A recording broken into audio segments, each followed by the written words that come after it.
नमस्कार। महाराष्ट्रातील तमाम कर्मचारी बंधू आणि भगिनींनो, सप्टेंबर महिन्यात कर्मचाऱ्यांच्या महागाई भत्त्यात 4% वाढ अपेक्षित।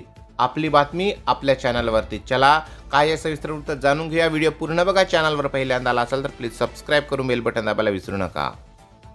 देशातील सर्व क्षेत्रामध्ये महागाई भत्ता दिवसेंदिवस वाढत चालला असून या महागाईचा सर्वाधिक परिणाम सर्वसामान्य नागरिकांवर होत आहे। याच पार्श्वभूमीवर केंद्र सरकारने सरकारी कर्मचाऱ्यांना महागाई भत्ता वाढ करण्याचा महत्त्वपूर्ण निर्णय घेतला।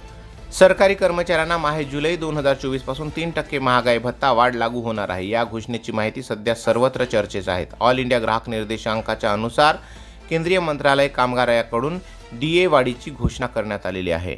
केंद्रीय कामगार मंत्रालयाकडून इंडिया ग्राहक निर्देशांकाच्या आधारे डीए वाढ निश्चित। माहे जून 2024 पर्यंतची ऑल इंडिया ग्राहक निर्देशांकाची आकडेवारी केंद्रीय कामगार मंत्रालयाकडून जाहीर करण्यात आली।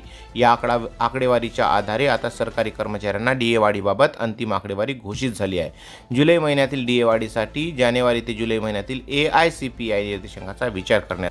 जुलै 24 पासून सरकारी कर्मचाऱ्यांच्या महागाई भत्त्यामध्ये 50% वरून 53% इतकी वाढ होणार असल्याचे, त्यांचा पगार वाढणार आहे, त्यामुळे त्यांच्या स्वतःच्या आणि कुटुंबाच्या खर्चाला देखील बळकटी देण्यात येणार आहे। यामुळे कर्मचाऱ्यांचा जीवनस्तर सुधारण्यात मदत होईल। या महागाई भत्त्यातील वाढीमुळे सरकारी कर्मचाऱ्यांच्या जीवनस्तरात सुधारणा होईल हे नक्की। वेतन आयोगानुसार वाढली डीए रक्कम। सरकारी कर्मचाऱ्यांना 7व्या वेतन आयोगानुसार वेतन मिळत असून सध्या वाढत्या डीएमुळे त्यांचे वेतनही वाढणार आहे व 50% वरून 53% वाढेल।